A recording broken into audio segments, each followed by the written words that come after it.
Ela ficou desaparecida por 7 dias e uma cidade inteira estava à sua procura. Policiais, familiares, vizinhos, amigos, desconhecidos buscaram por ela. Mas cada dia que se passava, menor era a chance de encontrá-la com vida. E o que menos se esperava era encontrá-la dentro de um colchão d'água. E o pior, esse colchão pertencia a um garoto de 14 anos. Olá pessoal, tudo bom com vocês? Eu sou Roberta Rocha e hoje estou trazendo mais um caso criminal. E se você gosta desse tipo de vídeo, eu peço que deixe seu like, se inscreva no canal, isso me ajuda muito na divulgação. E se você for sensível a esse tipo de conteúdo do vídeo, não é recomendado assistir, pois eu vou falar de morte brutal, assassinatos, cenas e detalhes do crime. A descrição do espectador é recomendada. O trágico assassinato de Maddy Clifton.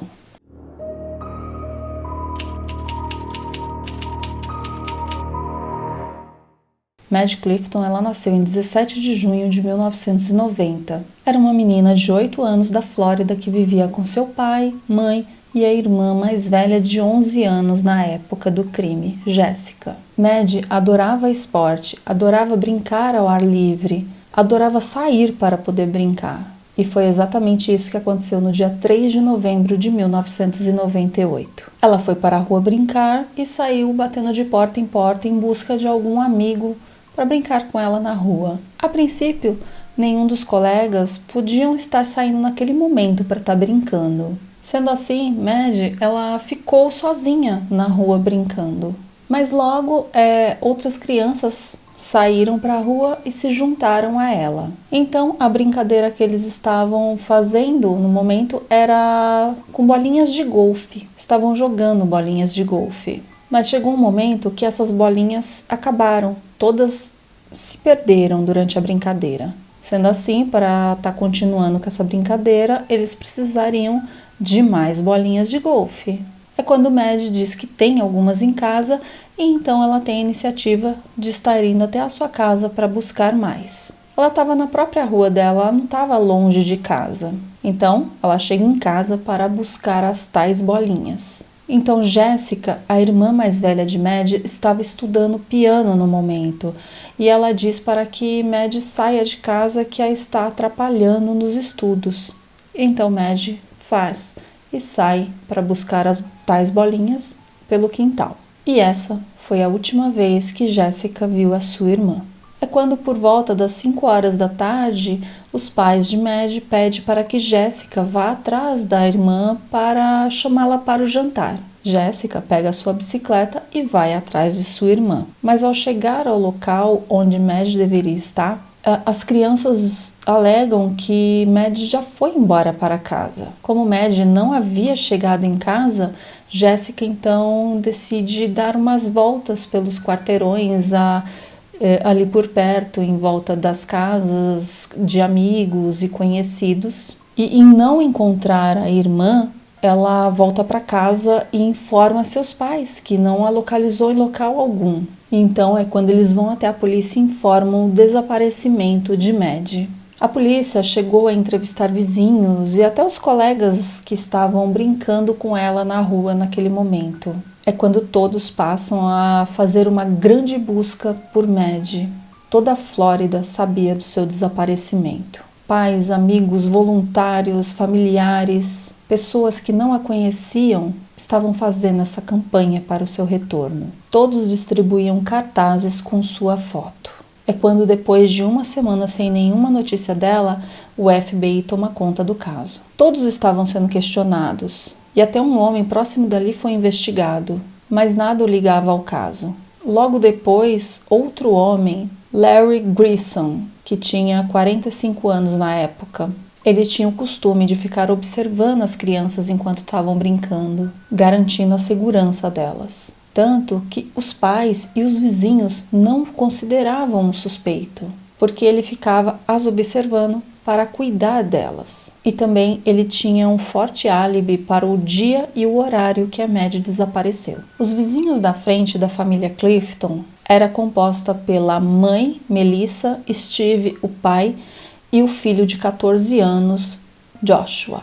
Joshua, o garoto de 14 anos dessa família, estava imprimindo cartazes distribuindo e ajudando nas buscas de Maddie. No dia 10 de novembro de 1998, uma semana após o desaparecimento de Maddie, Melissa, a mãe de Joshua, estava limpando a casa. E ela decidiu limpar o quarto do filho porque estava vindo um cheiro muito ruim de lá. Como Joshua, ele tinha uma gaiola, ele tinha pássaros no quarto dele e não tinha o costume de fazer a limpeza, Melissa acreditou que era de lá que estava vindo o mau cheiro.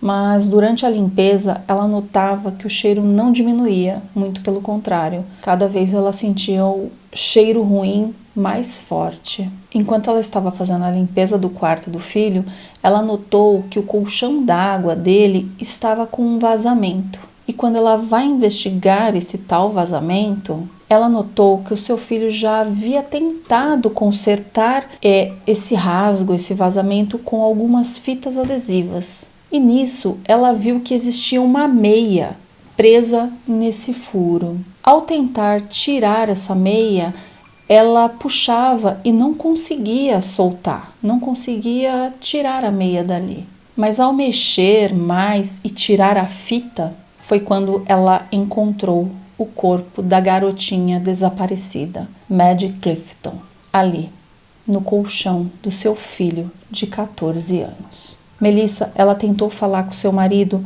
ligando para ele, mas sem sucesso. Então, ela foi até a rua e procurou um dos policiais que estavam ali pela região e contou o que ela havia descoberto. A polícia foi em direção ao quarto do adolescente e assim confirmaram.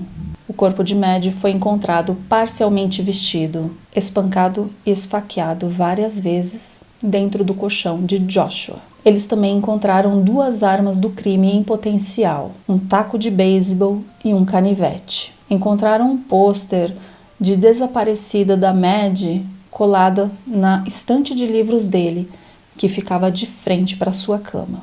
Encontraram sangue no ventilador de teto e em seus sapatos, que posteriormente ficou confirmado que era realmente o sangue de Maddie. Joshua, ele comprou vários produtos para tentar disfarçar o cheiro, como incensos, purificadores de ar, tentando fazer o que podia para disfarçar o mau cheiro. Após essa descoberta, a polícia foi até o colégio de Joshua e o prenderam. Também encontraram algo colado em sua cabeceira, escondido pelos travesseiros. Havia uma foto de Jessica, a irmã mais velha de Maddie. Quando a família Clifton foi questionada sobre essa foto, eles disseram que não havia já fazia algum tempo, que provavelmente havia sido roubada de sua casa. Joshua, ele era conhecido por ter uma queda pela irmã mais velha de Maddie. A família Clifton havia proibido Joshua de ir até a casa deles ou de falar com as meninas. Essa informação de que Joshua estava proibido de falar com as irmãs Clifton veio de Larry Grissom, que foi um dos suspeitos do caso, aquele que eu mencionei anteriormente, que foi descartado. Larry, ele agia diariamente como uma figura paterna para as crianças. Enquanto os pais das crianças da rua ali, da redondeza, estavam trabalhando ou ocupados, ele as observava e certificava de que estavam seguras enquanto brincavam na rua. Larry, ele disse que uma vez, quando estava conversando com a Maddie, ela contou a ele sobre as regras novas de seus pais, sobre as irmãs estarem proibidas de brincar com Joshua. E havia algumas razões pelas quais os pais haviam tomado essa decisão.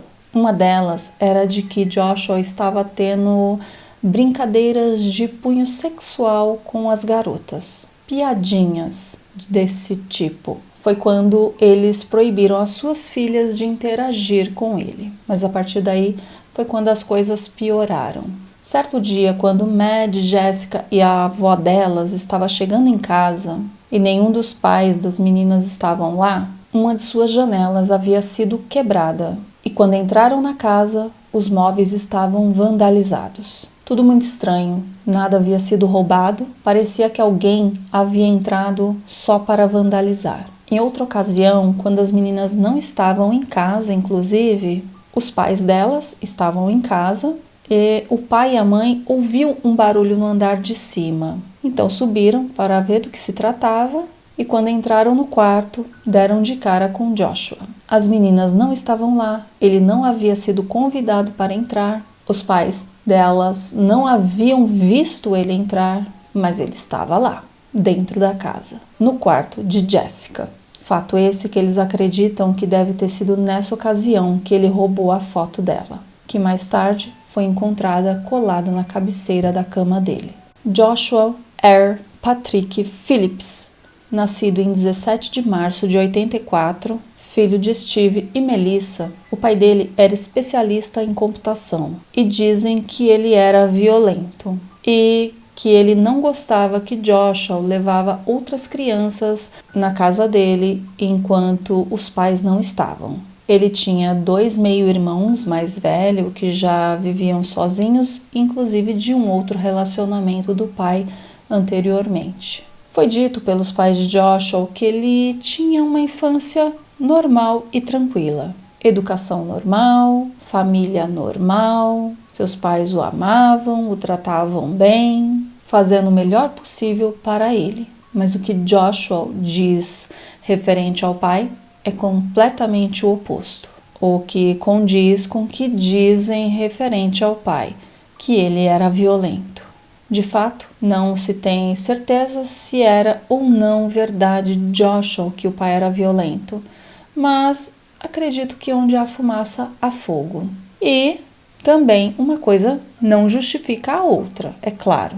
Ele não tinha nenhum tipo de problema na escola, suas notas eram normais, ele tinha bastante amigos, ele participava de esportes, fazia muitas atividades fora da escola, como escoteiro. Não era o tipo de pessoa que você olharia ou ouvia e mencionaria que era alguém ruim, alguém que cometia coisas do tipo.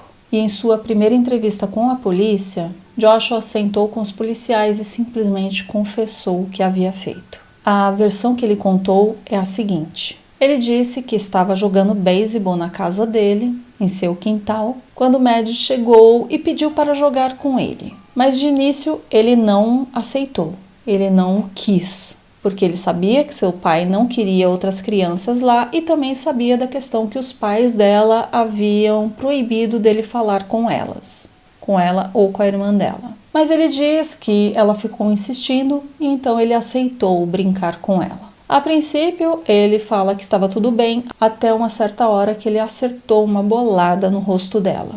E então ela começou a gritar e chorar, e nesse momento ele entrou em pânico. Primeiro, porque ele não tinha permissão de ter outras crianças ali, e segundo, porque os pais dela haviam proibido ele de falar com ela.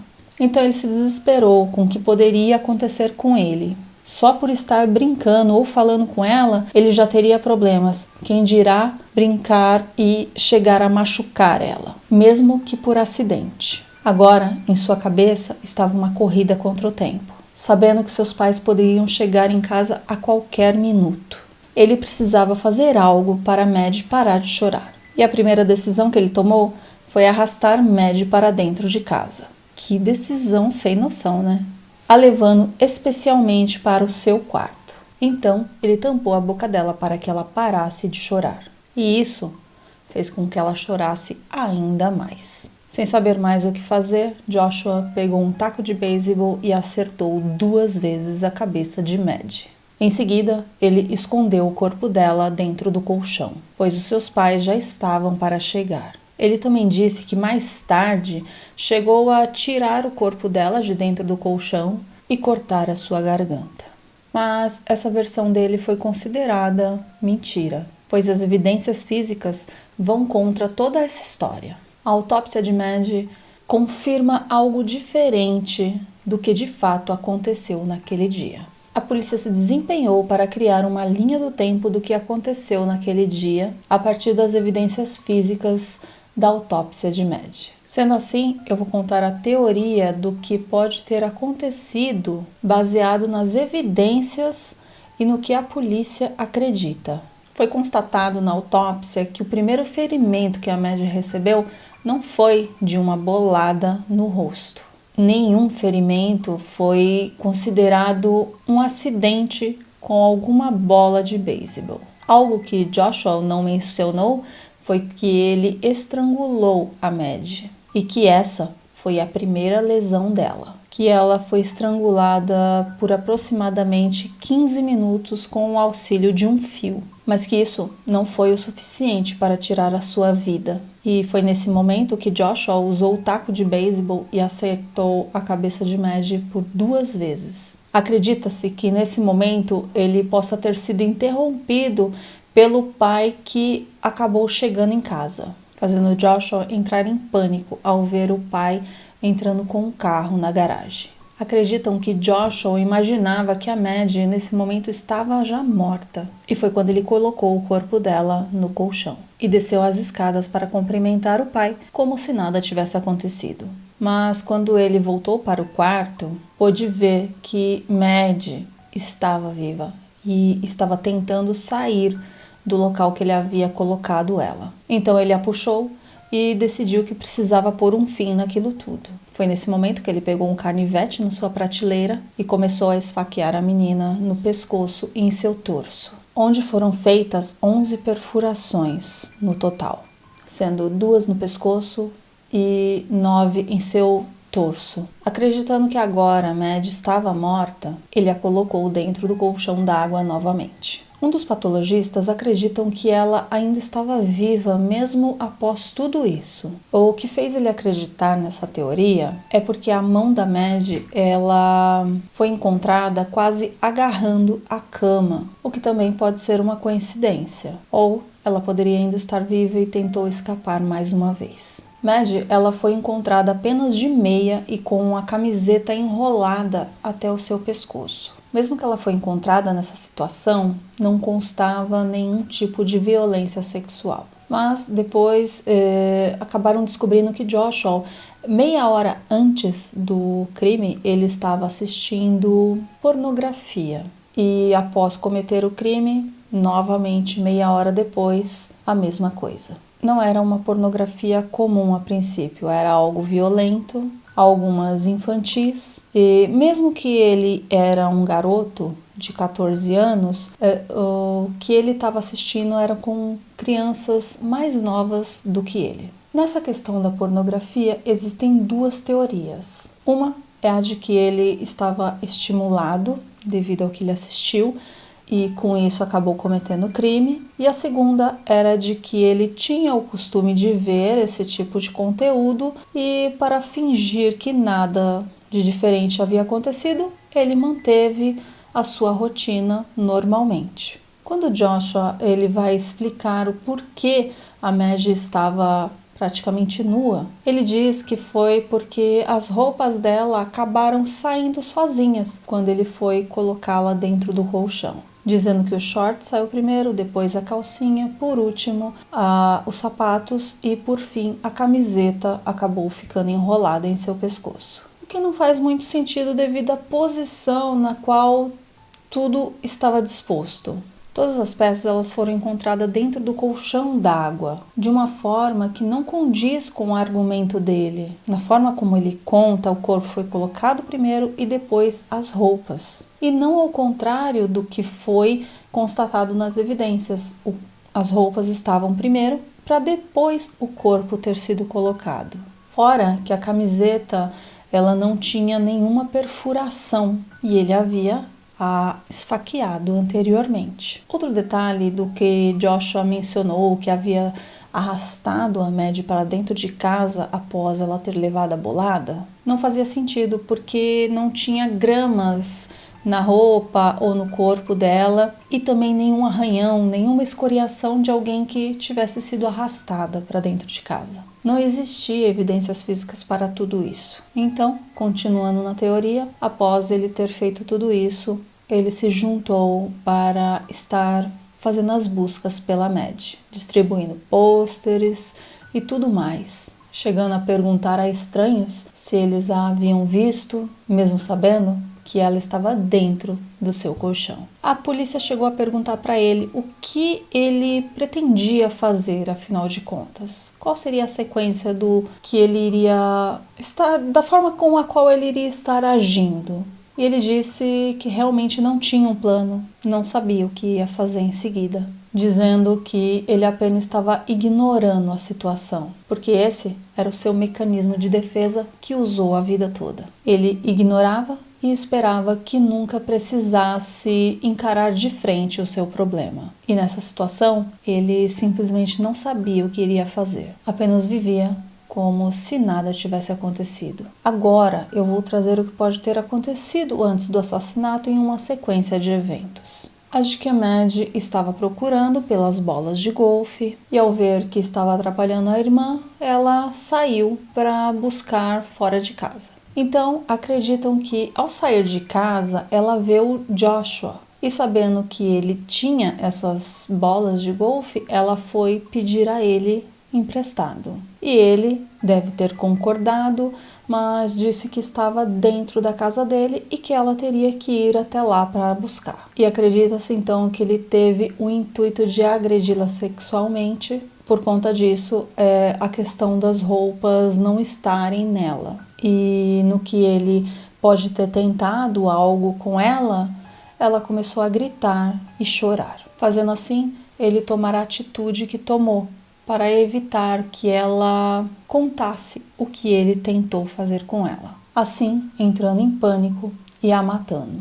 Mas de fato isso é uma teoria e nada foi confirmado. O julgamento aconteceu em 1999 e assim Joshua foi acusado do assassinato da Mad, mesmo tendo 14 anos. Foi dito que ele seria julgado como um adulto, não apenas pelo ato cruel ou pela questão sexual do crime, mas porque ele teve várias chances de parar. Ele teve várias chances de desistir e procurar ajuda e evitar o mal pior. Ele poderia ter percebido que poderia fazer totalmente o contrário, que ele poderia ter parado em algum momento. Ele teve pausas entre os atos, como estrangular, depois usar o bastão, depois a esfaqueá-la e, por fim, escondê-la como se nada tivesse acontecido. Ele teve várias chances de parar ao longo do tempo e não o fez. Não teve remorso ou culpa, por isso ele foi julgado como um adulto.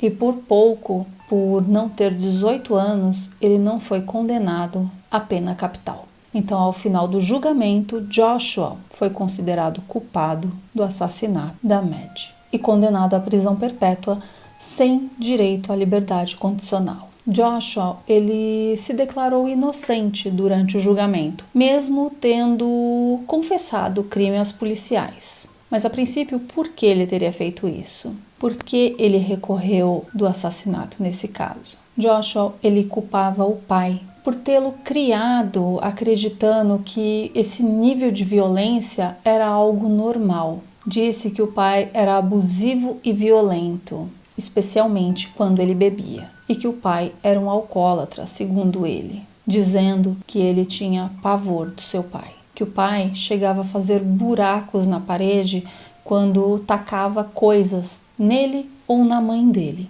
Claro que isso é algo horrível, a situação é bem complicada nesse caso, mas não justifica o ato que ele teve com a Mad. Ninguém da família de Joshua chegou a confirmar essa questão que ele alega do pai. Joshua está na prisão e durante o período que está lá, dizem que ele é um presidiário modelo. Dizem que ele se tornou budista, concluiu um diploma e hoje ele ajuda outros presos a formular seus apelos para obter sentenças menores. Em 2018, Joshua ele foi solicitado para escrever uma carta com um pedido de desculpas à família da Mad, mas ele se recusou porque ele dizia que preferia fazer isso pessoalmente, pois para que a família dela pudesse ver o seu rosto e ver que realmente ele sentia remorso e arrependimento do que ele fez, que através de uma carta eles não poderiam sentir isso ou ver esse arrependimento por parte dele. Ele acredita que através de um papel não seria algo tão sincero como se fosse pessoalmente. Mas a família da Mad nunca aceitou e ele nunca os culpou por isso. Após 10 anos do assassinato da Maddie, a Jessica ela queria falar com Joshua pessoalmente, porque ela acreditava que tinha muitas perguntas sem respostas. Então, a Jessica ela passou a preparar toda a papelada para conseguir falar com ele. Mas esse encontro de fato nunca chegou a acontecer, pois Joshua ele não estava com a sua primeira defesa, com a equipe que atendia ele anteriormente, desde o início. Era uma outra equipe que acreditava que não seria algo bom para ele estar falando com a irmã da Maddie, e acabou ficando por isso mesmo. Enquanto Joshua está na prisão, ele vem trabalhando o seu estado mental. Passou por psicólogos, terapeutas, e eles acreditam que Joshua está genuinamente mudado e que ele de fato sente muito remorso pelo que fez. Sua família ficou do seu lado o tempo todo. Eles sabem que ele não é inocente, mas que a prisão perpétua sem liberdade condicional é uma pena muito dura para um garoto de 14 anos, cujo cérebro não havia nem se desenvolvido completamente, e de que um adulto não é mais a mesma pessoa que era com 14 anos. Ele alega que não sabia o que a vida significava, do que a morte significava, e que hoje ele já viveu o suficiente para entender.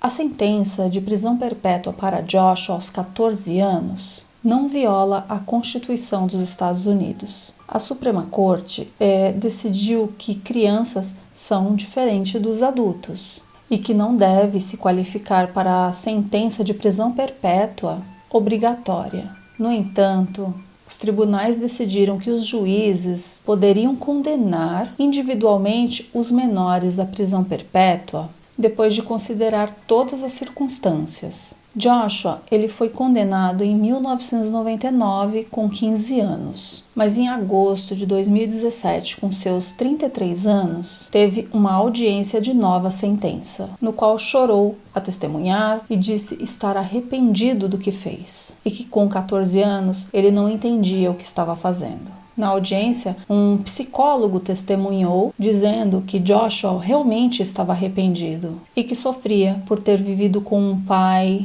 abusivo, violento, emocional e verbalmente violento. O psicólogo também disse que Joshua ele foi reabilitado e que o crime, por mais monstruoso que tenha sido, não é um indicador de como ele se comportaria na sociedade se fosse libertado da prisão.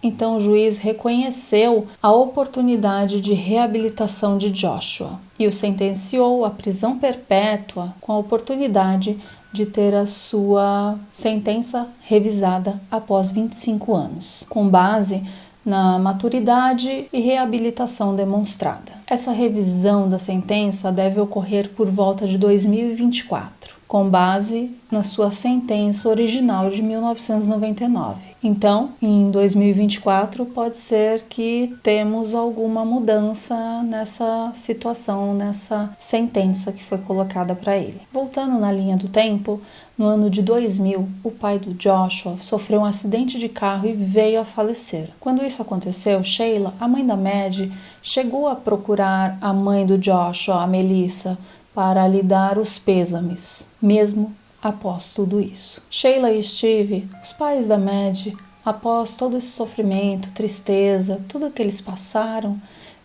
3 anos após isso tudo, eles vieram a se divorciar. Jessica hoje ela atua na área judicial e, como eu mencionei anteriormente, pode ser que em 2024 tudo venha a mudar e o Joshua pode chegar a vir para as ruas. Então é isso. Vamos aguardar o que pode vir a acontecer o ano que vem. E se você chegou até aqui, se gostou do vídeo, eu peço que deixe o seu like, se inscreva no canal, isso me ajuda muito na divulgação. Muito obrigada e até a próxima. Tchau!